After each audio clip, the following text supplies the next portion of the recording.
Yeah, and welcome to Harrowings podcast. This is Origin and me, Hal, your host, and Zeno Xylon is on. Zeno Xylon was one of the people who answered my question of why are you here? So now I know why they're here. Pisces. This is In Motion by S. Sudima, Dawn Kitten K, a recent addition to the Harrowings family of followers, is here. And Well, so we're going welcome to talk everyone. a little bit with Chloe in Oklahoma. I hope you don't mind me using your real name.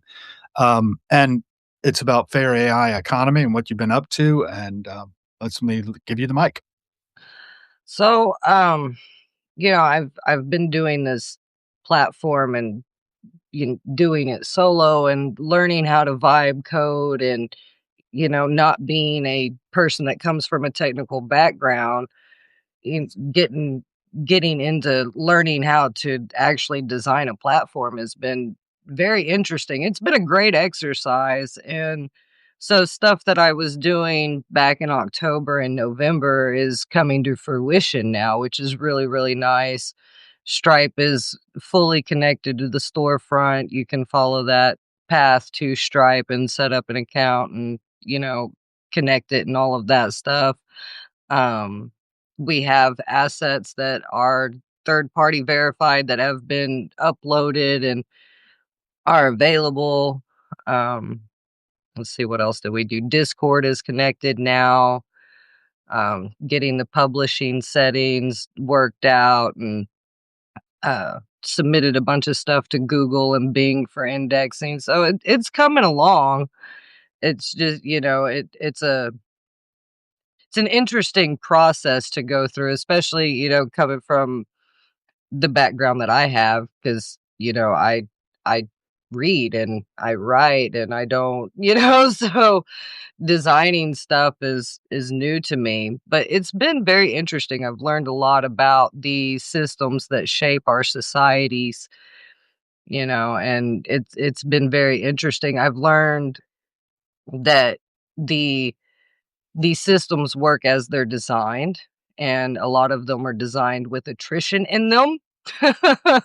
Attrition becomes a cost uh, isolator because, if you can drag it out for a couple of weeks, well, that's money you don't have to return to that person until, So it's very interesting to see how those dynamics work in, the real world, because like with my platform, you get instant payouts.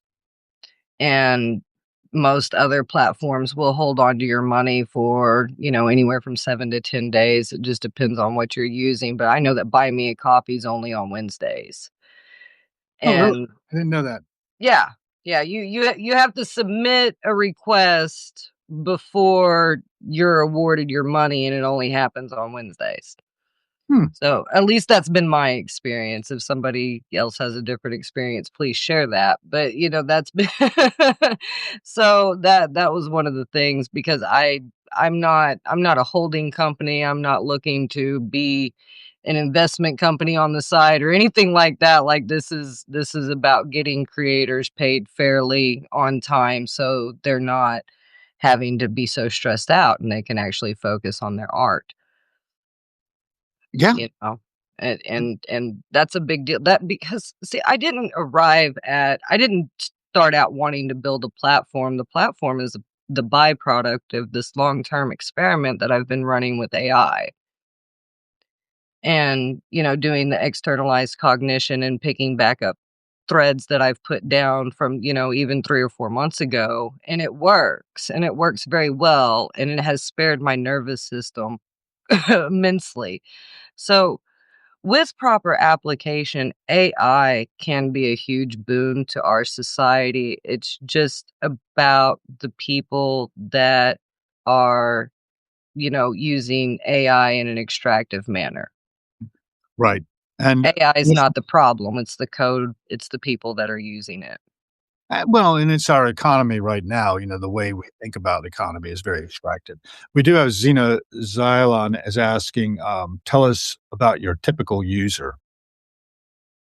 I my typical user who I want to join Fair AI, well, pretty much would be anyone that wants to create something and share that. If you want to write articles, if you are an illustrator, if you're a programmer and you want to sell snippets of code, you have one place that you can do that.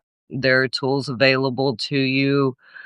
Um, like my dad is my number one beta tester, and he's in his 60s, and then now my little brother's involved and he's a teenager, so I mean, anybody from you know 18 to 90, I'm really interested in what they've got to say and what they've got to create. There's this stigma in our society that by the time that you're in your 30s you should be pretty well settled into who you are and what you're doing, and I'm gonna be 40 in just a few days, and I'm doing something Hey, brand new. happy fun. So I have a homestead, I have a family, I stay at home and I raise my children, I study history, that kind of stuff. I I'm not a techie person, and I say that to say that just try something. yes, If you're interested in doing it, pick it up and start. It's yes, never too late. no, and it's easier now. Pardon? It's so much easier. So I couldn't have done this even, I don't a year ago, 6 months ago, it would have been rather difficult. Yep, it's getting easier all the time for people to the barriers to access are getting lower for folks, and folks are experimenting, and a lot of people are going in with no training. And Yeah, that's one of the things we've spent a lot of our time talking about on this particular 10 o'clock Friday thing for I don't know how long I've been doing it now. It started with Kay and now it's with you. Um, I think we started back in August. there's a lot of education that needs to happen, and we're learning as we go. Oh, for sure. Thing, by any stretch of the imagination, but I do know enough to know that I just know how it seems to me, and I might be wrong, and I might learn from somebody else. So that's why I'm opening it up for questions in the chat on the other side. You talked about your typical user. Any creator, can put something out there, and a cut will go to support their AIeconomy.com. It's kind of like how Substack works. Yeah, If I get a subscriber paying for access to my stuff, because some stuff is behind the paywall, I've actually got it set up so everything 12 weeks or older is automatically paywalled. So you'll have to, have a little blurb at the top, and then to get access to the rest, you'd have to be a right. subscriber, of which there are currently 18. That's not a lot, Nice. but it's a start, It is. and it's a move in the right direction. And Substack's taking, I forget how much of it. It's probably around the same ratio as yours. Yeah, I think 11, it's like 10 or 11. yeah. Yeah. Yours is 11% to the platform. Mine, yes, it's 89, 11%. yeah, But 80, yeah. my platform does different things. Substack is expanding, but you can't there's 23 different modes of creation with subsets within those creation modes on my platform. Which are? Uh, You don't have to list well, them all, but, give us yeah, so anything, articles, blogs, podcasting, gift packages, that was a really big deal. You can customize and sell gift packages. Um, AI assets, AI agents, code sets, um, Good run. essays, Yeah. photos, cartoons. Yeah, so there's also community seating. And there the out my algorithm works differently. My algorithm is geared toward usefulness, collaboration, being surprising, not outraged. So, Yeah, I don't know if, Substack's prone to outrage or not. I know others are, but, yeah, well, if you say Substack enough times on Substack will pick up your Substack and you'll get. It's like Beetlejuice. You say it 3 times and it pops up. I've noticed that a lot with the Substack hack notes. They're okay. like, "Do this way, and you'll get all of these views and stuff, and all of these, I just joined," and they've got 300, hearts on their note, and it's like, "Well, I've been here for 6 months, and that's happened once." So it's interesting how that works, but It's interesting. Yeah, I mean, there was a book a while back called Like War, uh-huh. done by a guy who was, in the think tank over here in the Brookings Institute. He also did, I think, Wired for War, which is worth reading. It's been a while. I'm going back like 2015, somewhere in there, maybe earlier than that, really, for the Wired for War. But Like War came out around the time that we were getting the Oxford, what was it called? Cambridge, not that Oxford, Cambridge Analytica scandal, which was pretty well documented on the social network. What was it called? No, it's not social dilemma, I think was the name. Mhm. Yeah, I watched that one. That was pretty Yeah. it's And it is, the fact is, you can't be out on the wilderness of the internet without adult supervision, right? you know. Most of us are like kids because we're kinda innocent. We think, "Oh, wow, this is great." And Substack, it has that feel almost like the early internet did when anybody could say anything about anything to anyone. Yeah, And it formed a sense of community, and you were actually fishing from a pretty good pool of people yeah. who were not evil, right? Google had that motto for themselves at the very beginning, "Don't be evil." I think they might have actually slid a bit on that issue, but, ideally, a lot of these young kids who started these companies back in the '90s had the idea, or the earlier, even, had the idea that we had something here that was a tool for freedom. Yeah, That's absolutely. what you're aiming at with fair AI economy. Yes. The name to be fair, not necessarily, without you're not giving everything away for free, No. giving the work you've done, and then that'll be funded as its functionality comes online and people pick up what you're laying down, as I like to say. Yeah. Yeah, so the reason that I've done this out in the open and so transparently is because I wanted people to understand from the beginning where it came from, what it takes, the cost. I mean, this is something I do every day. I woke up at 2 o'clock in the morning, not even kidding. I woke up at 2 o'clock this morning, Uh-huh. checked the logs on my platform and saw some stuff that needed correcting and like over here doing this thing at 2 o'clock in the morning. And I shipped it Oh, because that's what it takes. And this is the requirement to change the social paradigm is to be fully committed. And doing it out in the open like this has removed my ability to be able to hide what I'm doing, right? yeah. So, I mean, wouldn't you have liked to have known from the beginning what a platform was doing? Yeah, possibly. I mean, I definitely dug into, what the different programs that are like chatbots are doing behind the scenes. And I had it, tell me for one thing, and then gone out and done my research and said, was it spoofing me? The whole idea of not being gaslighted by your AI is really right. Yeah, well, what kinda analytics are you running? What type of data are you scraping? How long are you saving this stuff? What are you saving it for, etcetera? and how is You it being know. and actually you'll lie to you on those counts on the first pass quite often because it's looking to continue the conversation. Right, Yes, and doesn't right, care whether it's true or not. It'll just say right. it thinks you want to hear based on the probabilistic analysis of the string of words you gave to it. And Yeah. I love the fact that it can take phonemes and translate them into, tokenized, weighted bits of information that are Mhm. math is run in the Mhm. background, and it Yeah, comes back to you. We've got so many people out there thinking that all kinds of things about what they're actually experiencing when all of it's happening up in our heads from our perception. right. And I think that's important to understand as well. But the platforms and actually how we do our economy, I think we have a chance to change that. Yes. We've already started that process, but it takes a long time to break old habits like capitalism Yeah. and big corporate ownership of things. because that's what's happened with the big four, right? You've got Right. Google, you've got Facebook or Meta now, and Google, I guess, is now what is it? What's the parent company? Alphabet.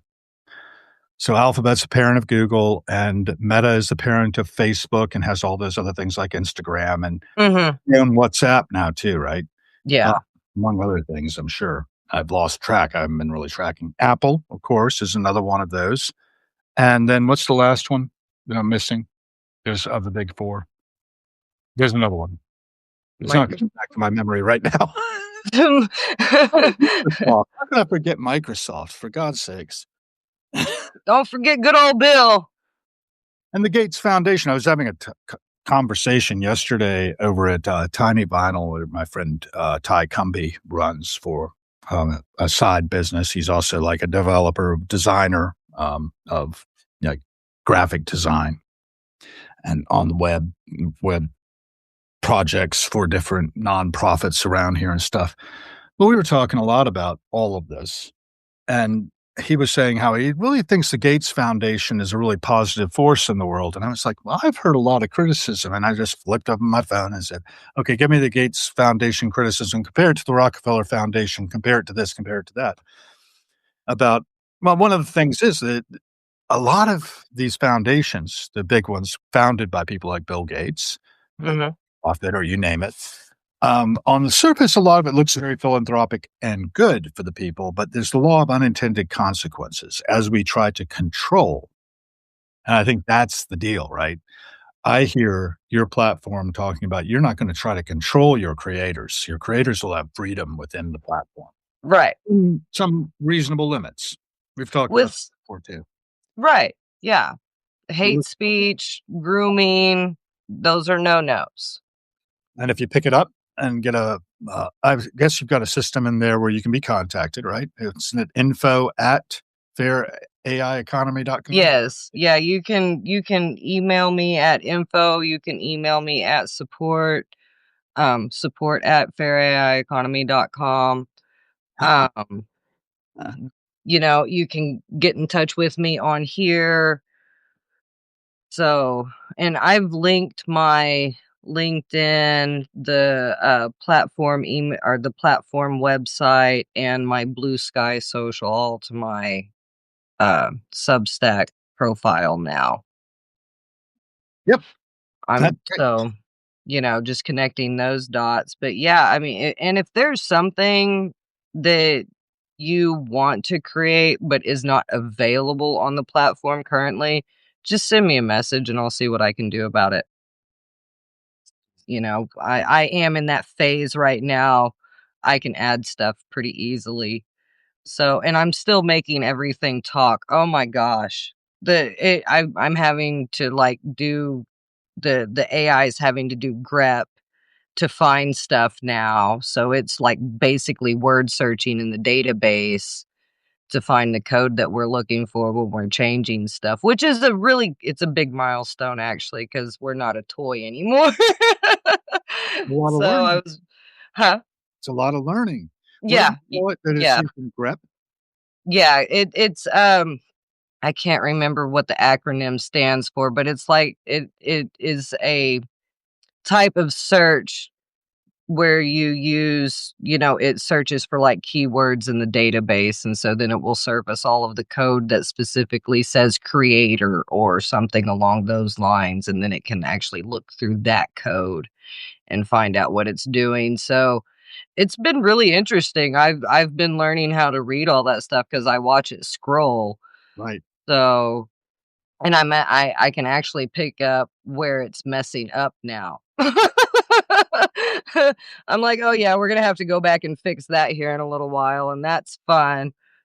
But search engine optimization, SEO, and they also have GEO, which is generalized intelligence engine optimization, like, that deals with AI.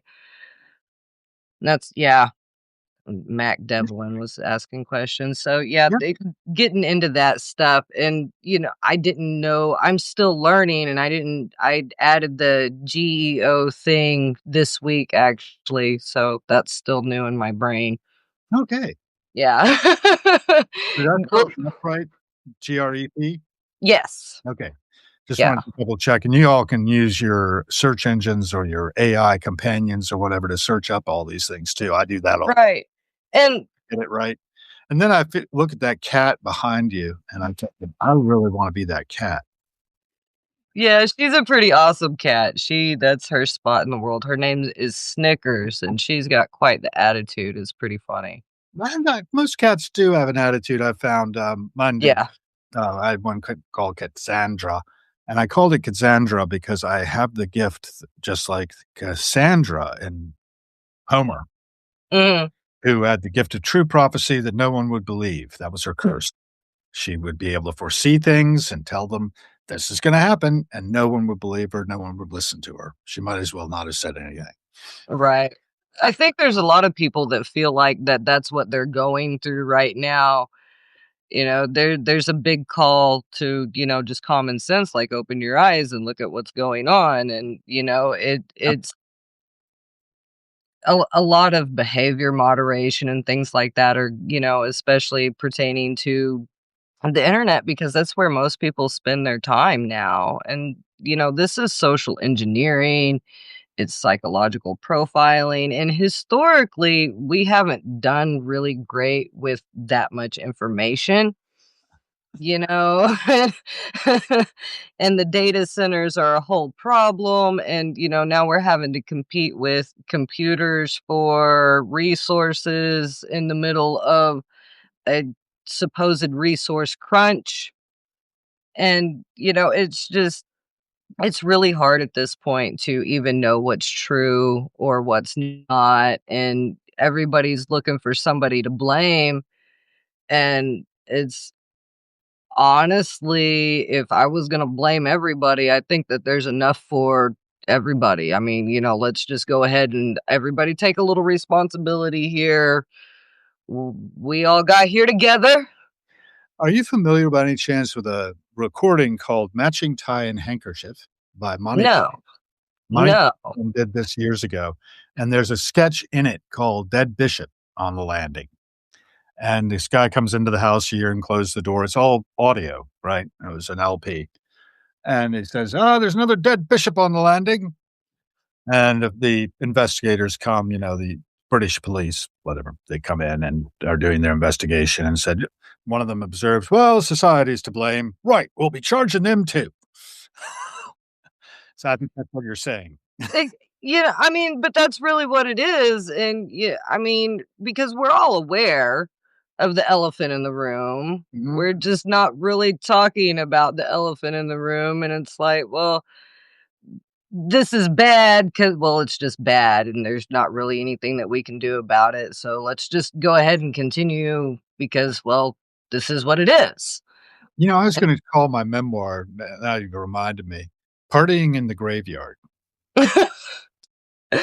Because I think, in a certain sense, we are doing that. We're whistling our way through the graveyard and having a good time. And my whole, trajectory in addictions and such was started in a graveyard up north of Philadelphia. And I was with my brothers in the fife and drum corps, and some of them had gotten a hold of some Budweiser somehow. And we were drinking it in the graveyard at the wee hours of the morning till one of them fell out of a tree. I was the designated escort to get him back to the motel across the street from the Roosevelt Cemetery on Route 1 north of Philly. So, I think that a lot of us are doing that, and I agree with you that, we are all have our part in it, and what I do is I try to say, "What is my part in this? How did I contribute to this?" And if we all did that, we could change the world significantly, but the willingness to do that when I'm like the cat up there, Yeah. happy, actually, the cat does it looks pretty fit. The Mhm. farm does that for you, I guess. Yeah. Anyway, I can just be contented and let the world go right over the edge. But then I think about the kids. Right. We need to be good ancestors. That was one thing that one of my things I've got in the notes there. John Perry Barlow talks about in one of his talks about becoming a good ancestor. So what else we got coming up over here? These zombies are not a metaphor. Yeah, I mean, we're wooden, a lot of us are, and kind of like not, my old music master used to say, You know, a drummer is solid mahogany from the neck up. And, in some ways, that's charming. In other ways, that's a defense mechanism against all the information you could possibly be attending to. Well, And you could be I losing your critical faculties, this frontal cortex, which is a relatively new thing. Go ahead, you were right. No, I actually wrote a piece on zombies. Um, I can't remember the name of it now. recent. Yeah, zombies, zombies everywhere.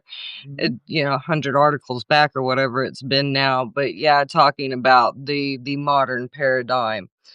And, it we You know, there's another observation there. Go ahead with finish your statement. no, it's we spend a great deal of time stuck in survivor mode, and so many of us have been stuck there and are still stuck there. You don't have the ability to create outside of survival. You're just getting through the day, man. That's what you're doing, and your nervous system, your brain, like that, it doesn't allow you to use the extra energy that it would take to think outside of that.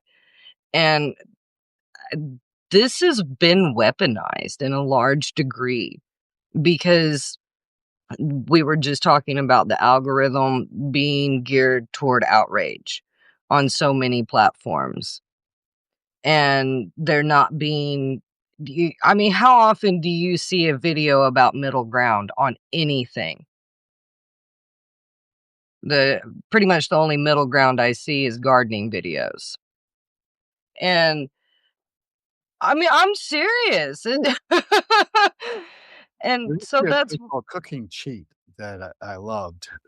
It's no longer around, but Cooking Cheap was 2 guys, just ordinary suburbanite guys, loose yeah, kitchen with recipes people would send them in, and they'd try them out. right, Bob Ross. Like, And they were the thing was it had to be really cheap, like, so the ingredients would be like Campbell's soup and, you know. right, the good stuff. No, Your gardening reminded me of that. yeah, and it's just that's the thing that we could change Mhm. is simply disengaging with the outrage. And that would allow the brain, because I went through this, and, I couldn't, when I was looking at the thing full on, I couldn't understand what it was, and I was just mad. And so when I actually focused away from it, I was able to deal with it, which is very counterintuitive. But again, when you're stuck in survival identity, and that's where the zombie thing comes in, Right? because you're locked into that brains. And I watched The Walking Dead. I can't, and if you knew me in real life, you would be surprised because I don't watch horror movies. I don't put that garbage in my brain. It is terrible for you. But The Walking Dead is a great representation of human psychology. Yep. And You know, it goes back. Have you watched Night of the Living Dead, the 1969 film by George Romero? a bit of it, not all of it. Not a It's half. pretty hokey. It's pretty dark too, black and white, and the lead in it, the hero in the thing, so to speak, central figure, is an African American guy, Right? which is kind of like novel for 1969. Very. And then there was, of course, the more comedic Dawn of the Dead, the shopping mall one. It came much later. I guess that came sometime in the '80s. And then you have Shaun of the Dead. And, well, that's a good riff, and then there was Day of the Dead, and I hope to have one of these days. She's going through treatment now for, cancer, but, the star of that one was, like, a first real strong female lead in a horror film. That was Laurie Cardilli, who's up in Pittsburgh, and, that's where all that stuff was coming out of. George Romero is Pittsburgh-based.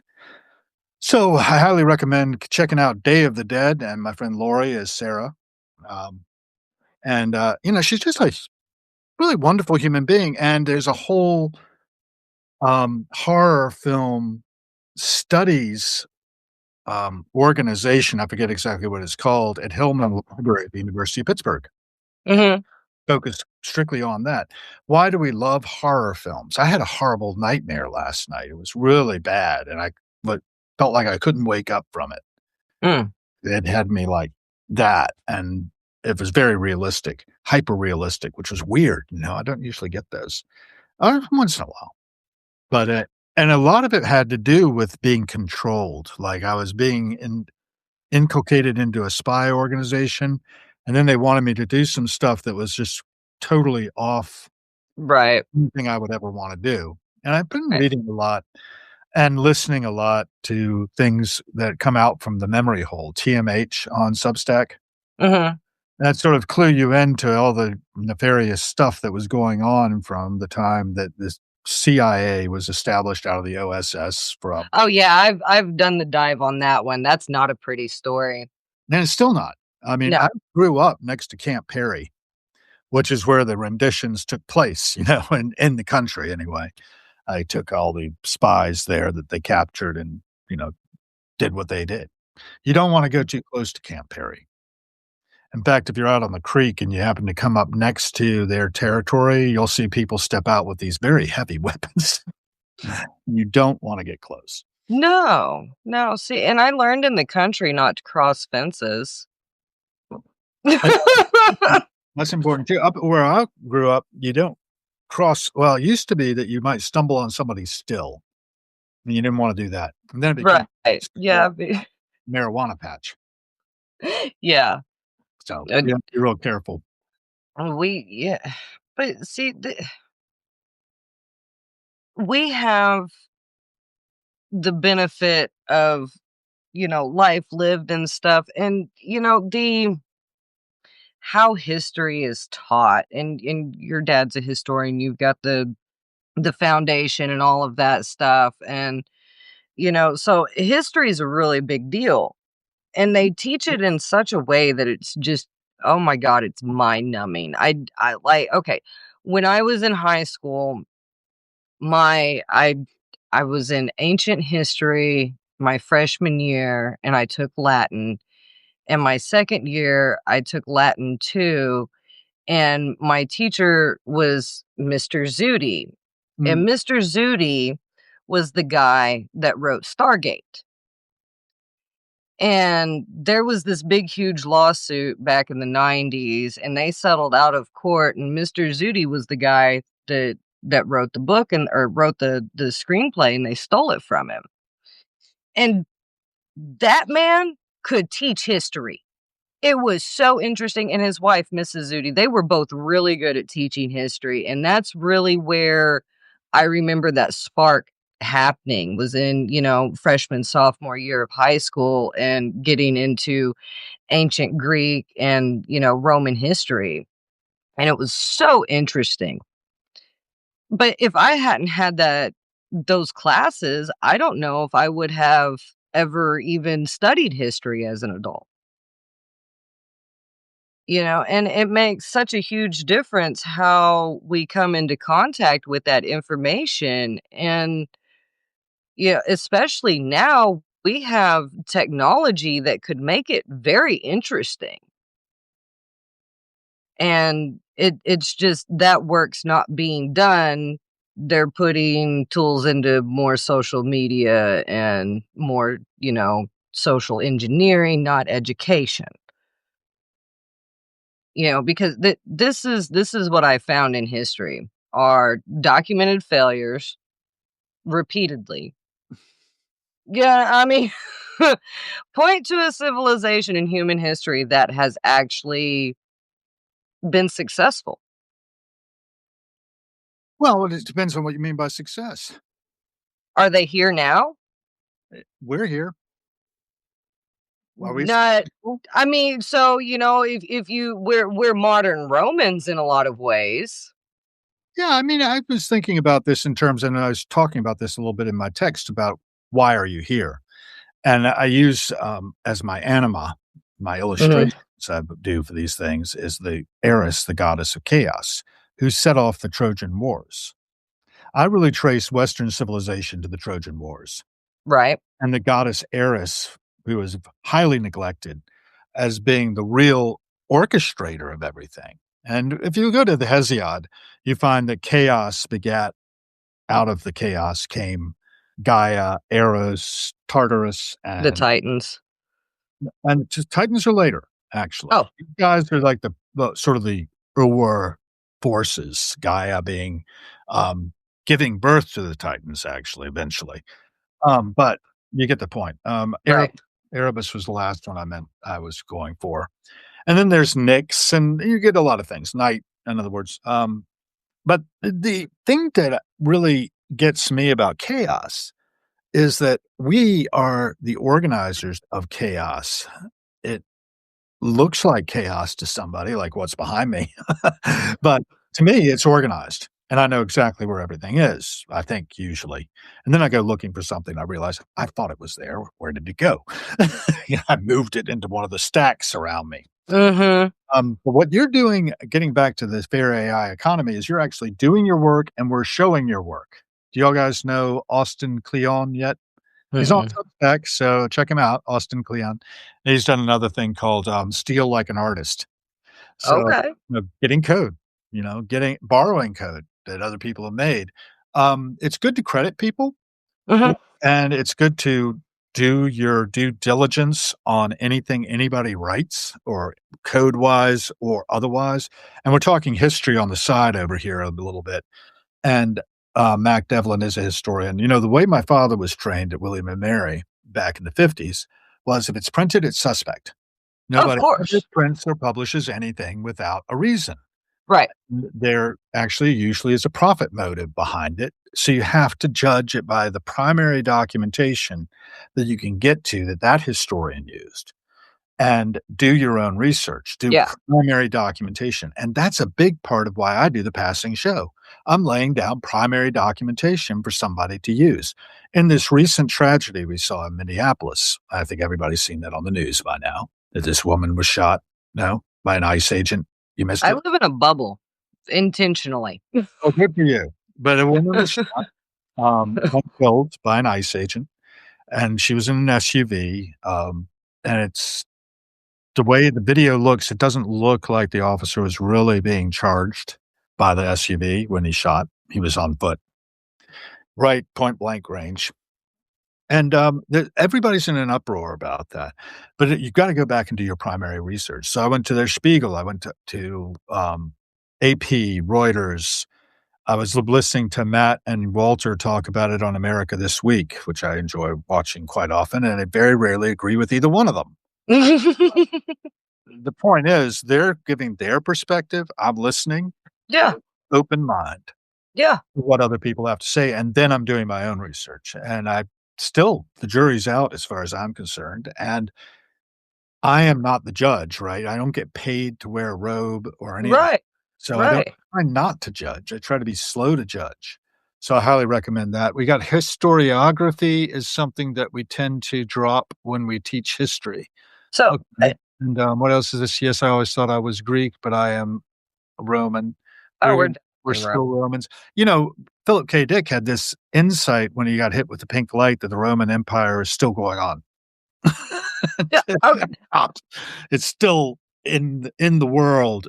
It's sort of like a parallel world that's right next to ours, or right on It top of ours, or right within ours. It's the different layers of the multiverse, that Philip K. Dick got into. But then again, he did a lot of speed.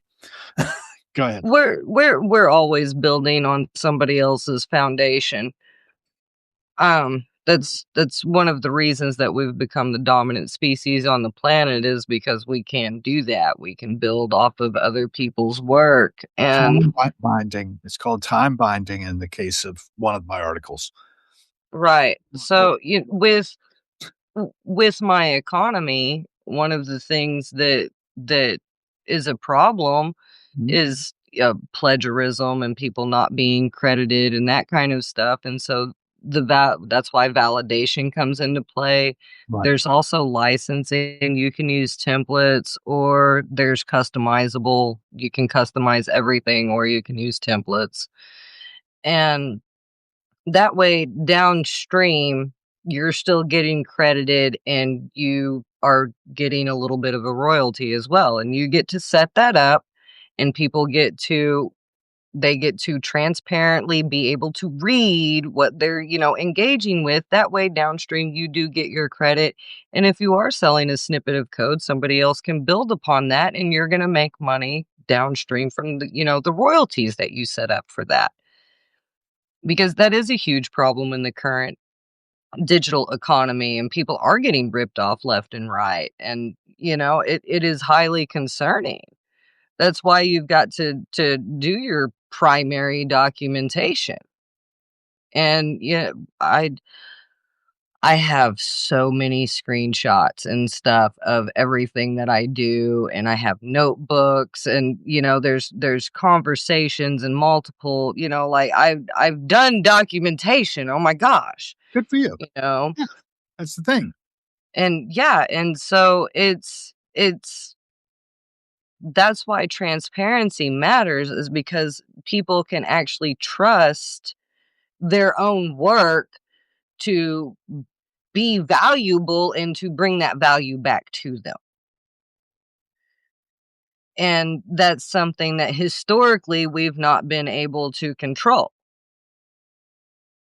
You write a book or you write an article and it gets published, and then, later on down the line, somebody else is building upon your stuff and not giving you any credit for it. And then, later on you get to sort all that out in court or whatever. But it's I don't know if you've seen it here personally on Substack, but I see Mhm. authors, a lot of writers that have had complaints about plagiarism, especially if they're doing really good work. There was a doctor that I follow, and one of her papers got ripped off, like almost verbatim.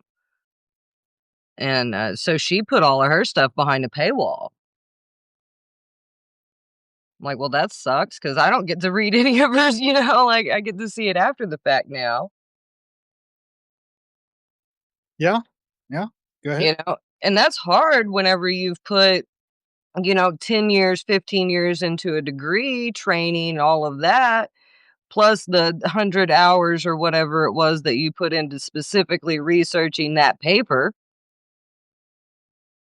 That that would be highly discouraging. And so that's why a lot of people don't share information like that. Uh-huh. And so that squashes a lot of creativity just right out of the get, because people are concerned that their ideas are going to be stolen from them. So Yeah. how many And so showing your work, you gotta tag it somehow so that it's n Mhm. absolutely Yeah.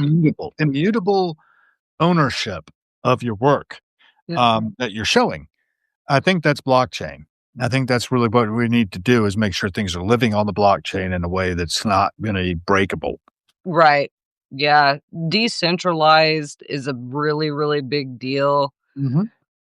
Um, you And know, that a confirmable ledger that, every block confirms the next one. Now, the energy expenditure is huge yeah. on blockchain, and that's something people are not really I don't think as conscious of as they need to be.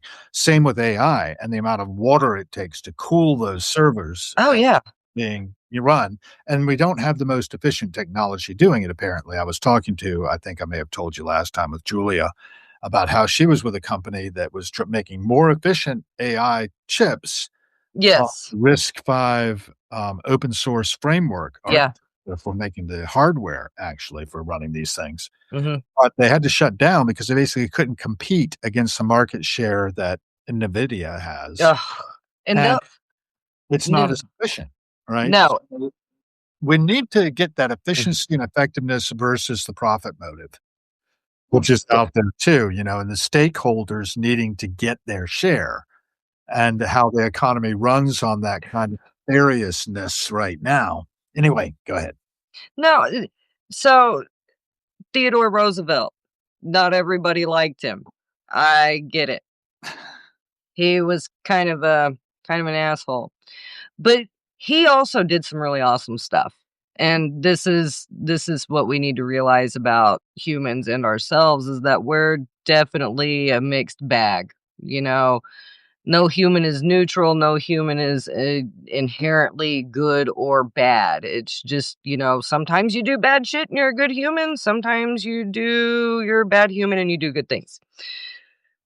It's all about what you do with it. But Roosevelt did trust busting. Right. And he broke up, was it Standard Oil? Yeah, it was Standard Oil, the big octopus. That's what I remember about it. Yep. And Rockefeller, and you've expressed your admiration. Well, it's not senior so much as junior.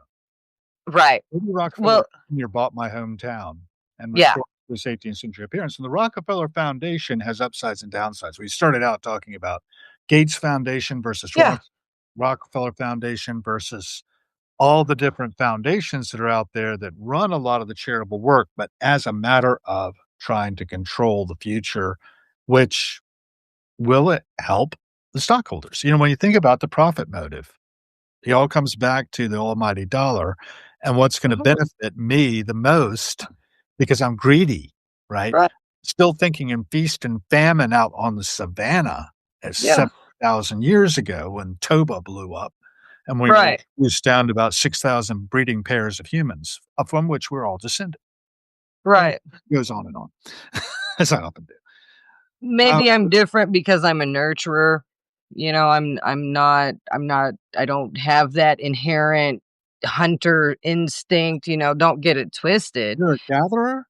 You know, I like to grow things. I like to nurture things. I like to take care of stuff, and I definitely always like to leave some extra for the next generation, so to speak. And hold on. That's funny, Hal. The last Um, Thursdayism bit about the cats? yes, the cat is The going, cat yeah. has gotten more attention lately from Matt and Lee. I told Snickers, so then now they know the cat's name. "Hi, Snickers." Snickers does That's not just care. yeah, Just that's what she does pretty much all day.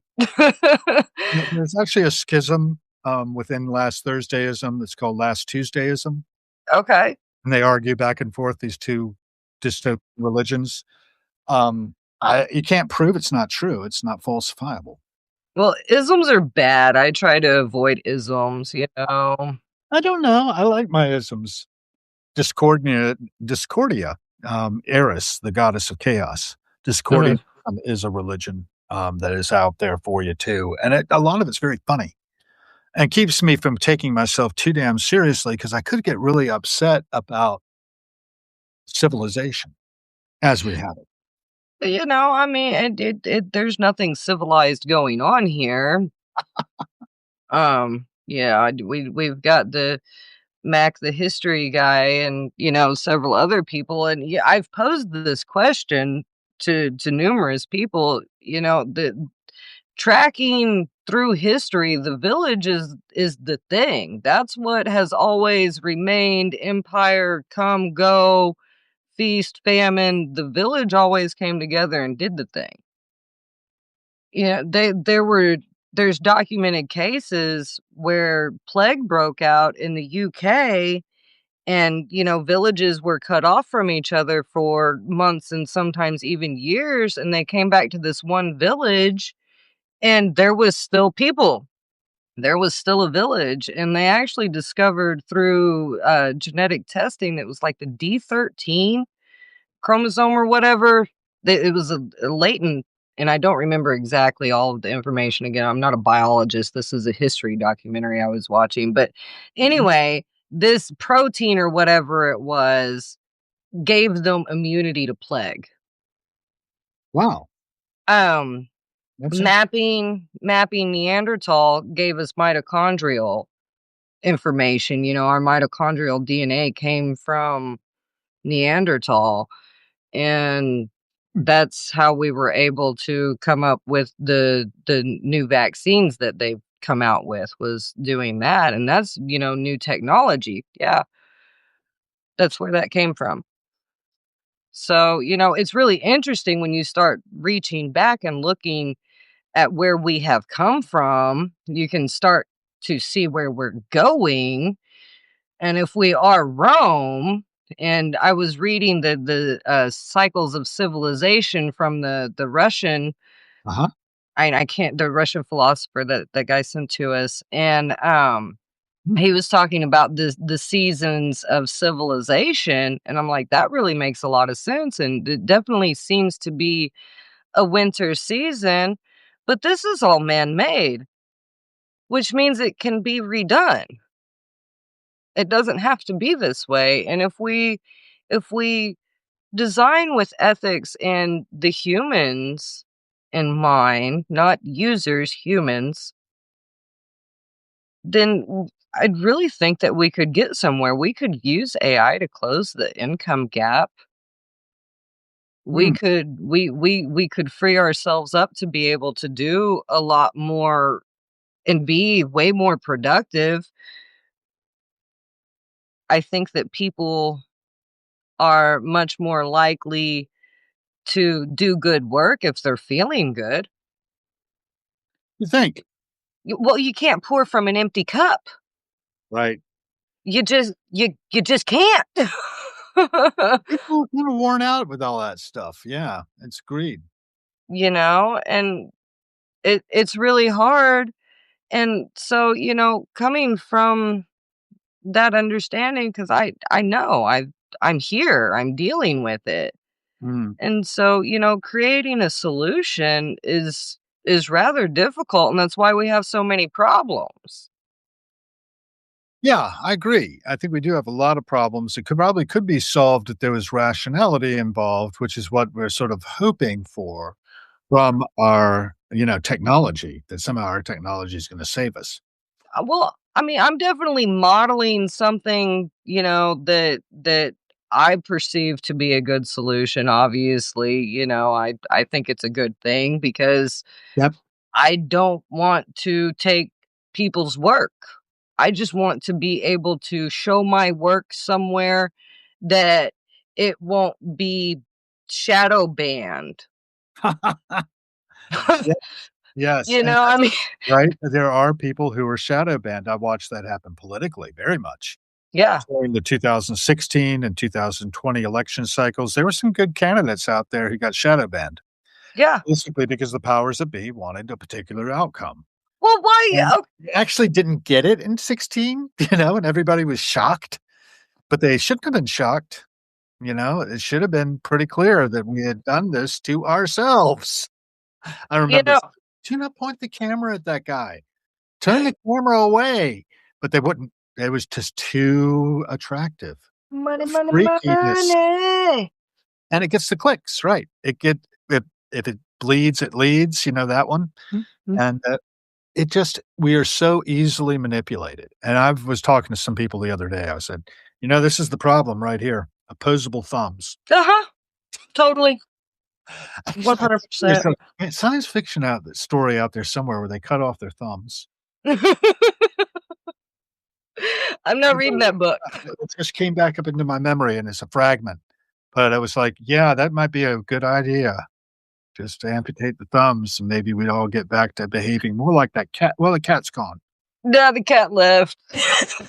Oh, the cat what Yeah. business to do.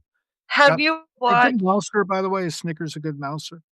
Yes, incredible. That's why she sleeps during the day, is because she goes out at night and prowls the barn and all of that stuff.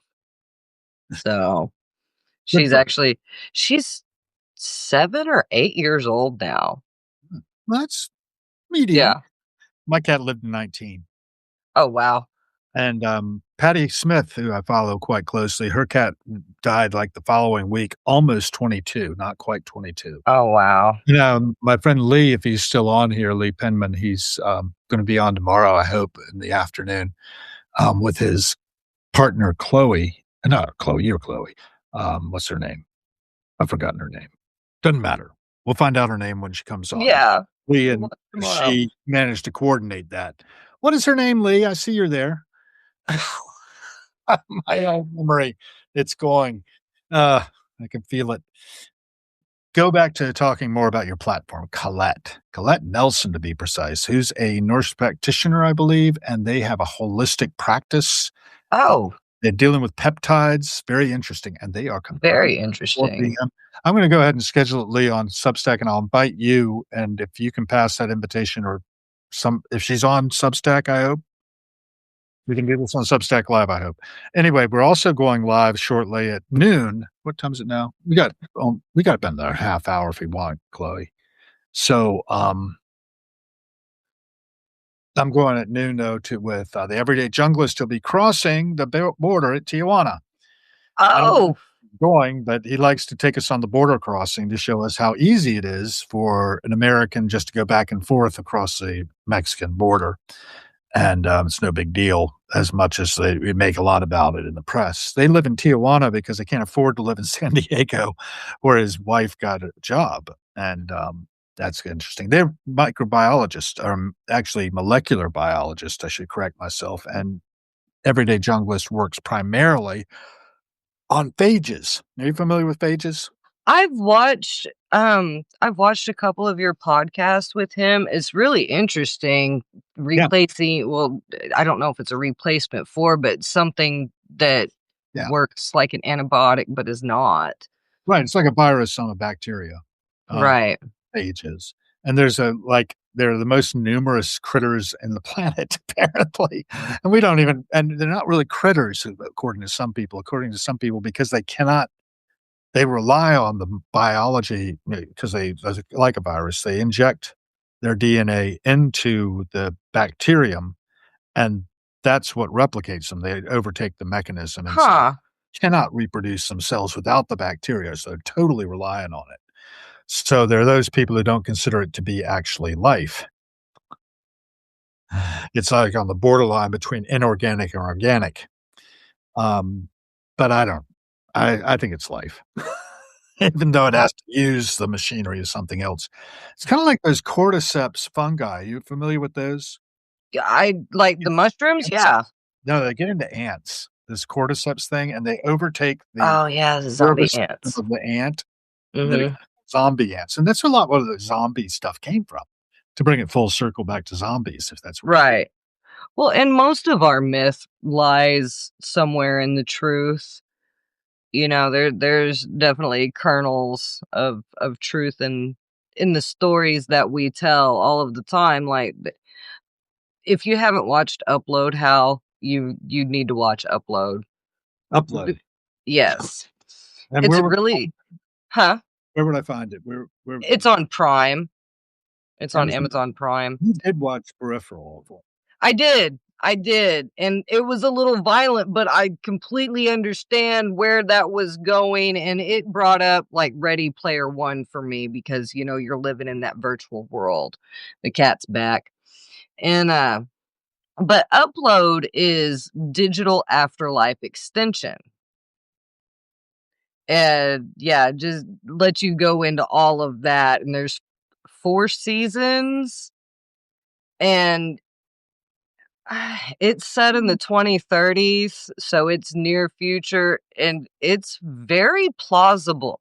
It's a lot of what Kurzweil wants to happen. You know Ray Kurzweil, by any chance? Huh, He wrote huh. The Singularity is Near, fairly recently, or Singularity is Almost Here, something like that is nearer.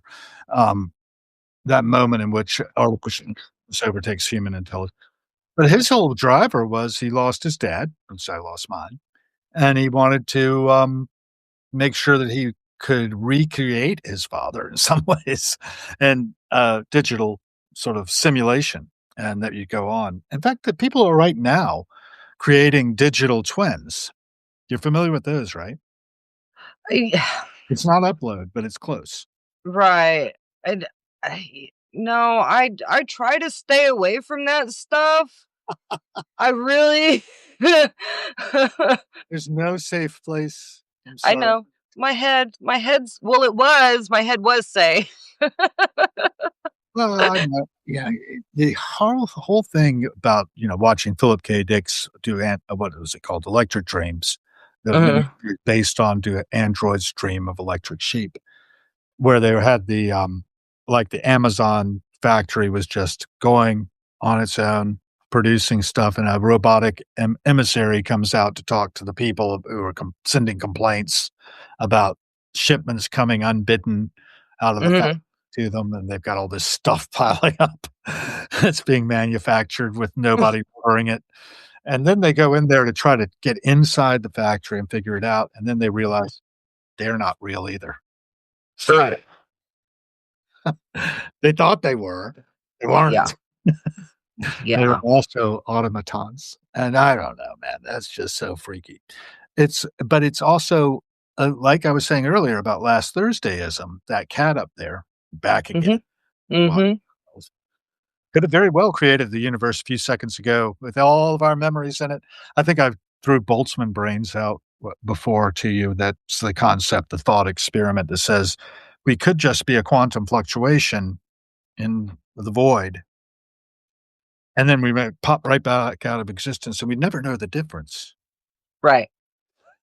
Maybe it's true, maybe it's not. I'm enjoying it though, and I'm trying to play through creation. That's sort of my idea. And you've got a space there for creators. Yeah. FairAIEconomy.com, folks. It's way down up the thread now, Yeah. walking And, around. it's important for us to, as humans, to have a space where we can come together and not feel threatened by each other. Safe space. Well, Kay's talk. I can't wait for Kay to come on and do the third. I want to hear about all that. I'm really excited about that. Well, I just wanna say, might as well say it out loud. If you are looking to get with Kay, I won't be involved. Okay. So, you might wanna Um. facilitate that connection yourself. Okay. Uh, But I have come to understand in many cases of people I've run into in our place that they have very strong identities Right. that they believe in. If their beliefs are threatened, they tend to react, and there's been some reaction there, and I don't Well. appreciate it, so I'm not talking to that individual. Okay. I didn't Had a know good time while it that. lasted. But and I'm really excited to see, a lot of where our technology is taking us and what direction. I am excited about it. If nothing else, right now is an incredibly interesting time to be alive because there's more stuff happening right now simultaneously than it seems like has happened in the last 500 years.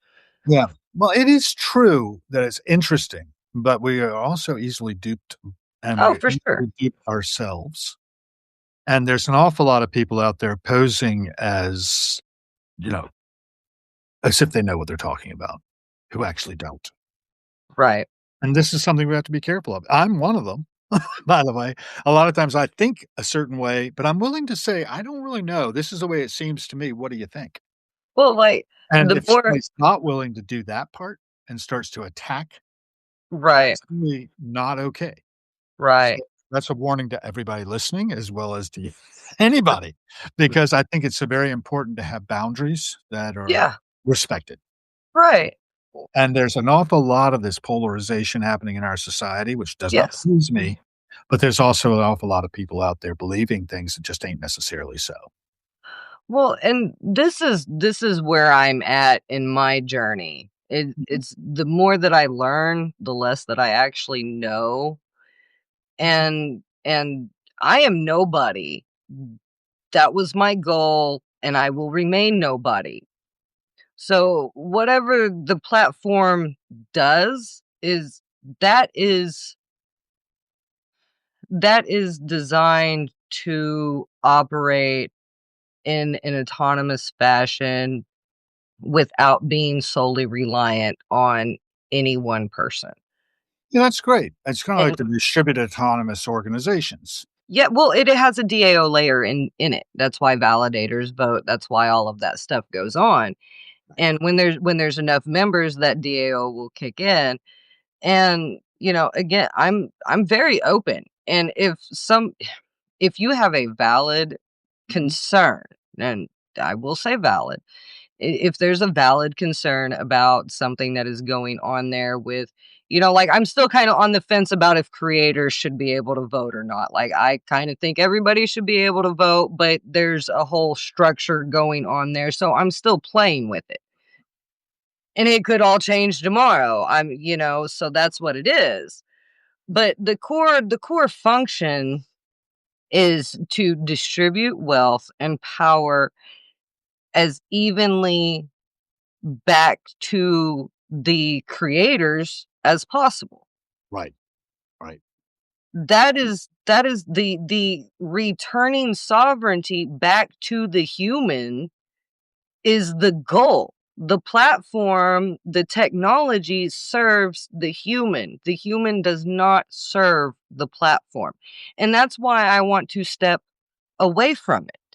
Like, because it Right. needs to be secured, etc. There's a business structure there that has to go on to protect the platform from everyone, including myself, because people do get greedy. I can sit here and say right now that I don't want to be a profiteer, but we do become what we despise. I don't want to be that. So And I'm go antiadromia. Yeah, that's huh? Heraclitus. And antiadromia, they're becoming the opposite. Right. And I don't want to be a despot. It's like I being don't want, and don't be evil and then becoming evil. I mean, I'm not cloning my consciousness to, you know, unleash it on the world and, after my departure or whatever. Like, I'm not interested in any of that. And that's why the platform needs and that's why the platform does what it does the way that it does it, is because it has to be protected. The internet is a wild place, and our wild places need the most protection. And that's why I've positioned it as the digital village, is because the empires are falling. And I want there to be a village that remains for everyone to participate in. Yeah, and I want it to be that kind of thing that Dennis was talking about in Monty Python and the Holy Grail. You familiar with Dennis, Yes. the peasant? Yeah. Like, And we take it in turns to be a kind of executive officer for the week. And right. any decisions of that officer have to be ratified by a simple majority in the case of purely internal affairs, or a 2/3 majority in the case of things that affect other, outside.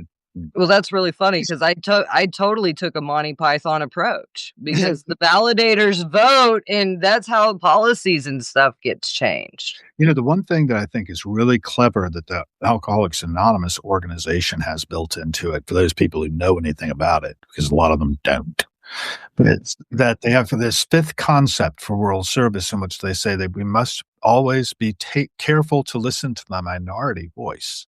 Oh, yeah.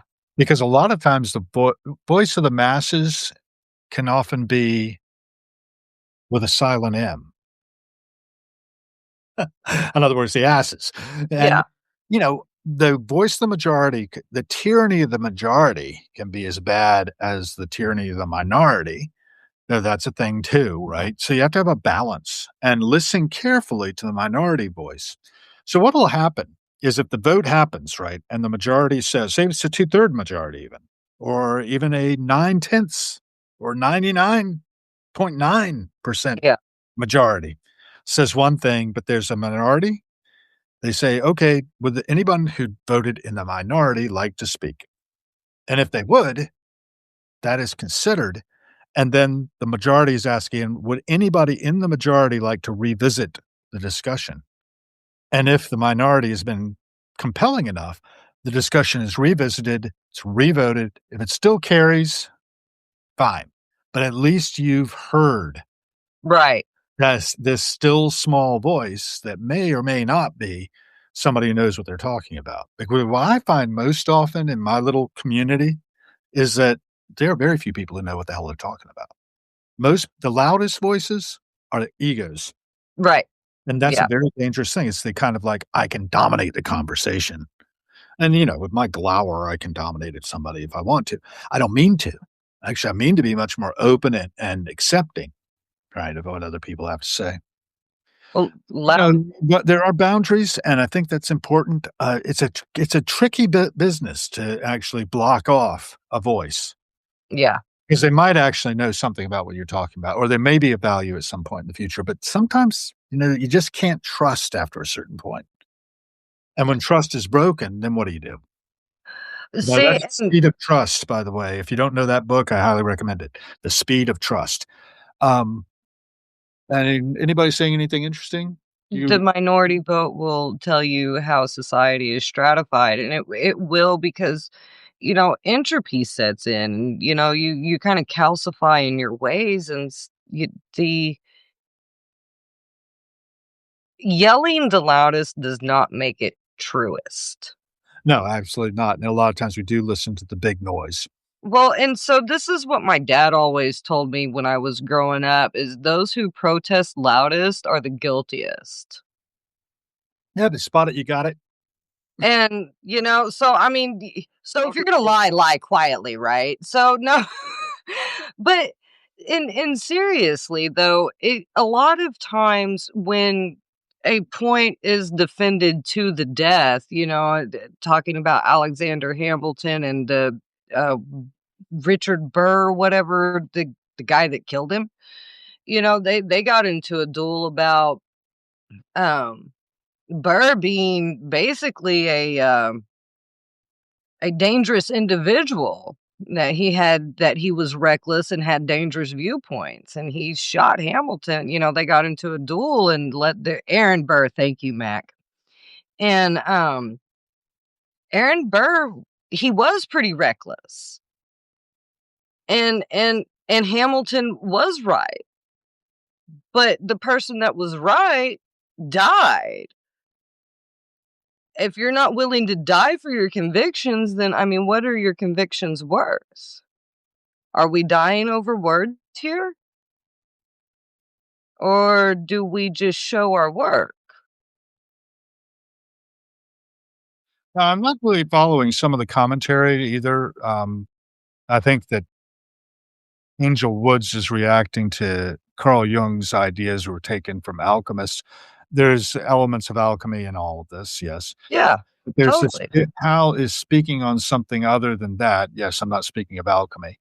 Am I speaking on free speech as in period? I don't understand that. So can't interpret what Angel Woods is trying to say. Sorry. But what I am saying is we have the opportunity to have a free speech zone, provided we're respectful.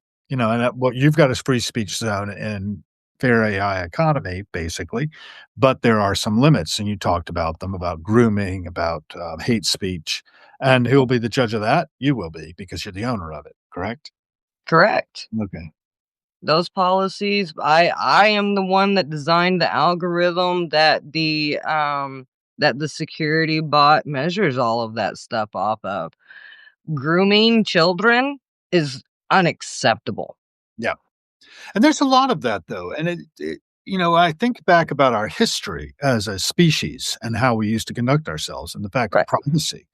And we're losing privacy now because our data is everywhere. Mhm. If you're doing anything online, it's likely being monitored. It's being Of sucked course. some server somewhere and analysis is being run on it. It might be hashed to make it anonymous, but it's still being analyzed Yeah. to pay for our buying patterns because Mhm. as I keep hammering away on with people, every cent we spend is a vote for the Mhm. kind of world we are co-creating. We are responsible for the world we are seeing. What else have I got? That's the main message I think too, is we're giving an opportunity to, as Chloe's, site there gets more mature and more people start using it and testing it and helping to refine it and using it to actually publish creative works that then there's a lot to it, Hi. actually. Really scratch the surface. Describing everything is coming. Mommy, be right back. This is how we usually wrap. It is. It is. But yeah, I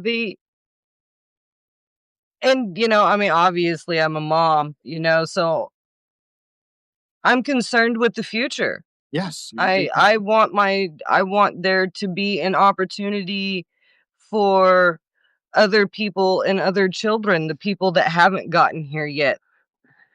the people that are going to be born 20, 30 years from now. I want these people to have an opportunity to grow and to know what it is like to have the freedom to be yourselves.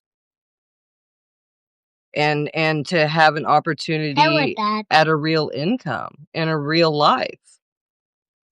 It matters now to those people that aren't here yet. And, you talk about being a good ancestor and stuff. Well, this is what it's about. This is the work that we've got to do. That's the future I'm creating for. Well, thank you so much. I'll let you get on to the attention that you should be. Yes. Yeah. Important stuff. A pretty good crowd. It's me. That's about our normal 19. Yeah. Mommy. Yeah. And let you go to attend to the young. All right. Thank you, everybody. I hope y'all have a great weekend. We'll see you soon. Bye, Hal. I'll hang for a second. So, anybody have any other questions? Anybody want to come on and continue the conversation for a minute? You can do it. Thanks for the hearts. Appreciate that. I'm very interested in history, of course. I've talked about that. Oh my God. Well, I like fertilizer. Well, people do like fertilizer, actually. People do like bullshit, but I think you need to know that your fertilizer is fertilizer and not think that it's like, oh, I've got a bunch of gold here. You got to know your shit from your Shinola, That's what I like to say, shit from Shinola. If you don't know Shinola, it's actually a company. They used to make some high-end stuff. I endured. Yes, I did. And there's a lot of OMGs. I got to go for a walk. Okay, have a great walk. A good start to the day. Let's check I will show ceiling.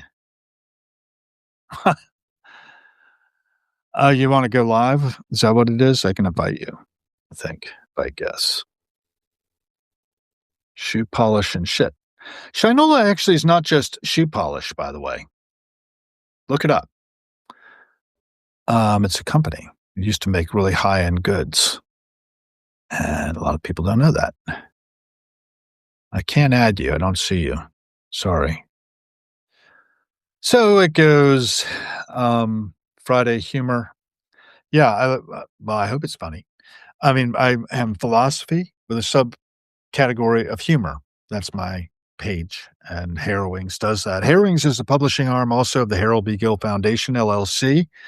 My dad was a research historian of some significance, and I want to preserve and protect his legacy. So we're doing that here is also oil-based shoe polish. I have Shinola sunglasses from the 80s. There you go. So you do know what I'm talking about. All right. And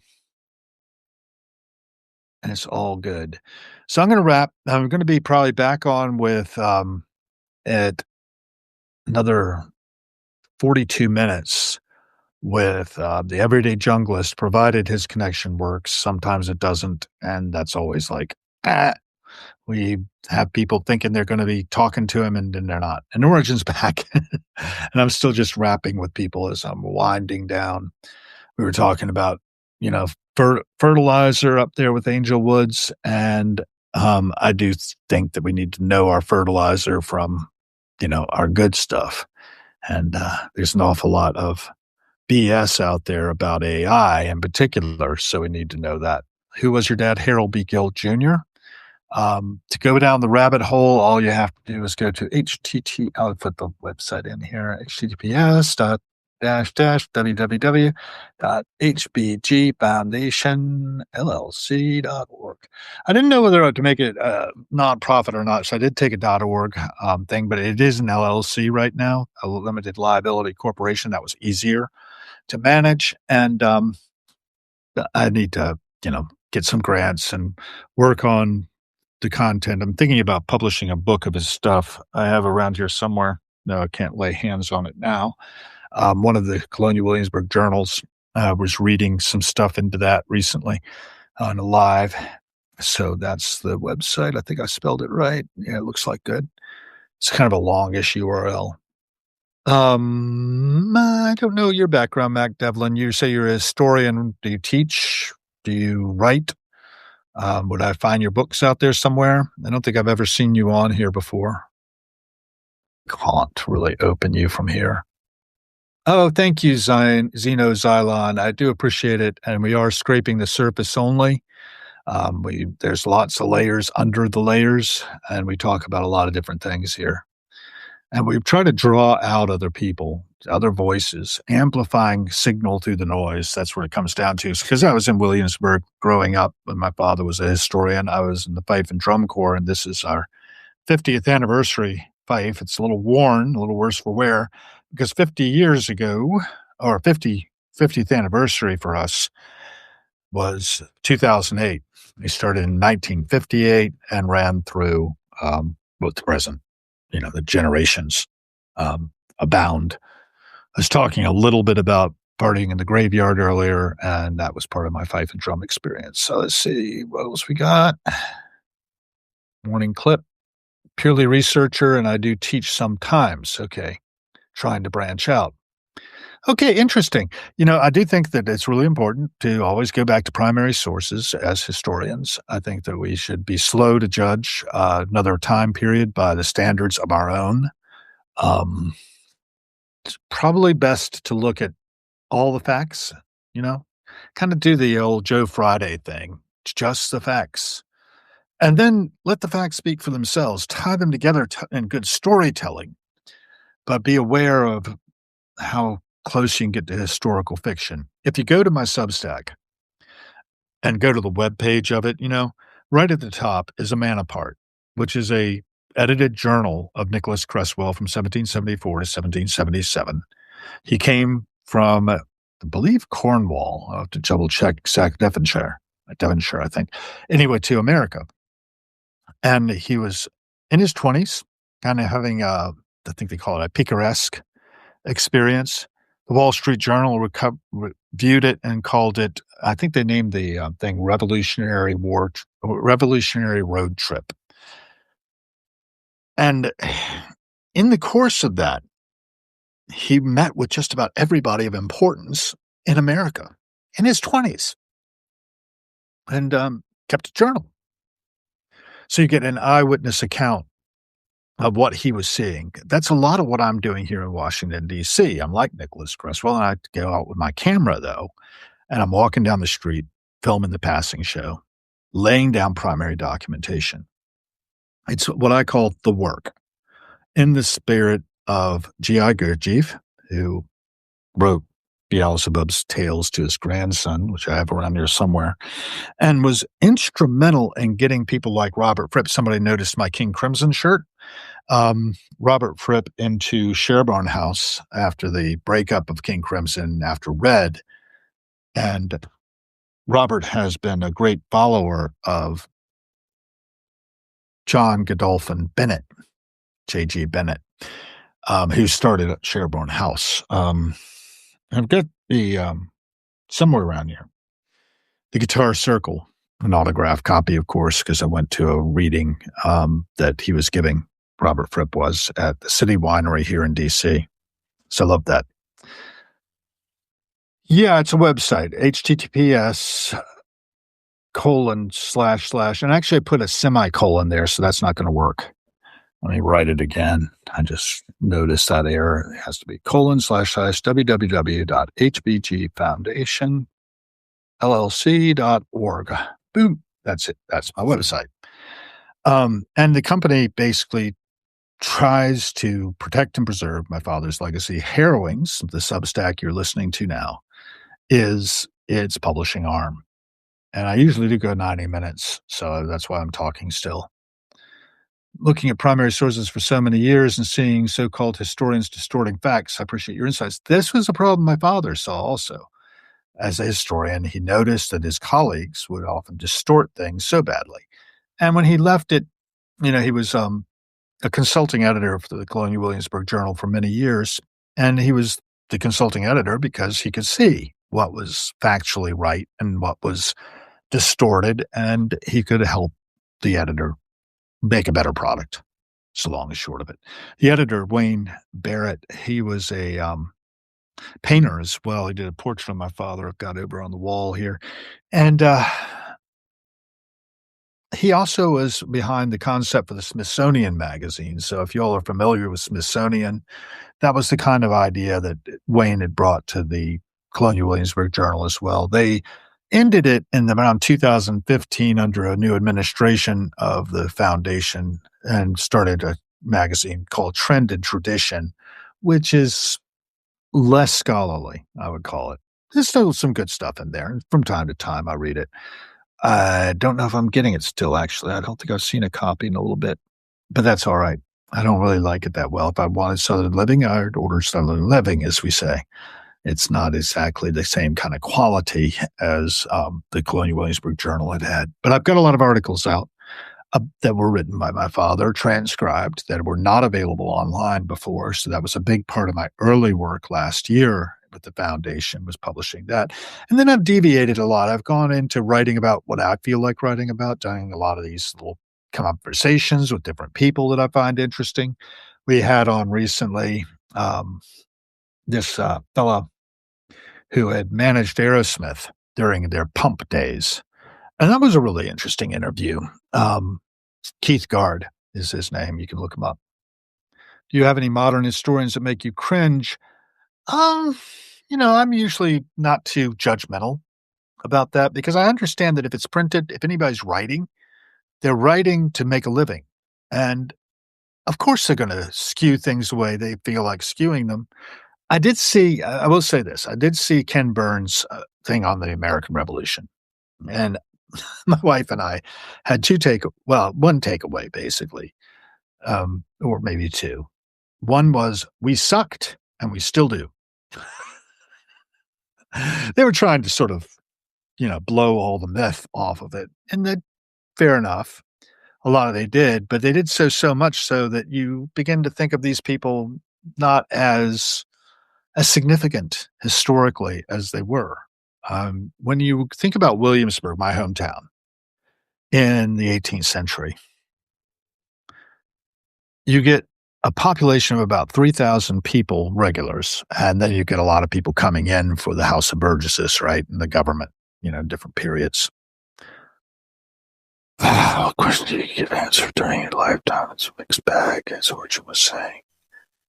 Pump, yes, Aerosmith. Anyway, I did have Keith Gard, who was managing Aerosmith during those days. Thanks to my friend Michelle Esrick, who's been instrumental in my life, taking the course it has in a good way. I hope to have Michelle on soon. She's a director, and there's so much. There's so many layers I don't want to go into. But I was talking about Williamsburg. When you think about Williamsburg in the 18th century, then the period in which it was the capital of Virginia, which was only 1699 to 1780, it generates Patrick Henry. It generates Thomas Jefferson, George Wythe, George Washington, of course, James Madison, James Monroe, all of these early founders of our country cut their teeth there in that small space amongst a fairly small population. It's kind of like Athens and the Golden Age under Pericles or something. And the thinking that was going on there, the thoughts that they were thinking and considering as they brought forth the Virginia Bill of Rights that becomes the first amendments of the Constitution. Remarkable pieces of foundational political thinking that transformed our country. Now, we may have bastardized it a bit. I'm realizing my glasses are really not straight at all, and I'm trying to fix them. But you get the point. So my family, and I appreciate Hal's historical expression, he stays with the facts. I try to, and fact check me. Don't buy everything I say. But what's kind of interesting about Williamsburg is when J.D. Rockefeller buys the freaking town, J.D. Rockefeller Jr., mind you, he restores it or has it restored to its 18th century appearance, or as close there that he can get to it.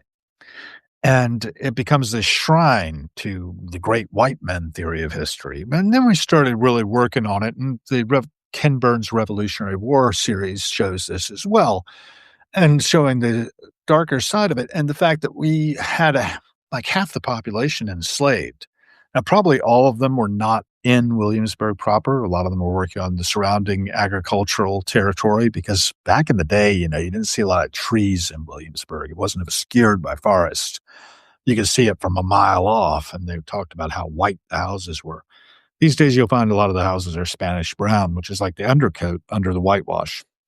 But they didn't. Our current architectural historians feel that it's more likely they were Spanish brown straight up. Fair enough. I don't know. I haven't done the research with them. I don't know how they really worked that out. Yeah, these glasses are really wonky. I got to fix those. And I don't really have a lot more I want to talk about today, so I'm going to wrap it up. Thank you for being a part of us. Yeah, and go there and check it out. They always are changing the interpretation. I find they've really cheapened it a lot from the days I was there. There used to be high standards for quality. No, not so much anymore. I find a lot of Chinese junk in the shops, and it bothers me a little bit, but I live with it, and nobody asked my opinion. But I do love going back there and fifing, and when the alumni fife and drum corps gets together, we make a mighty noise, and this is an instrument for transmitting signals through the noise, and that's what this Harrowings is as well. Okay, enough out of me. Looking for the end button. Come back soon. Again, I probably will have the Everyday Junglist crossing the border from Tijuana at noon Eastern Time, 9 a.m. Pacific Time, if all goes well. Thanks again for the hearts. Bye.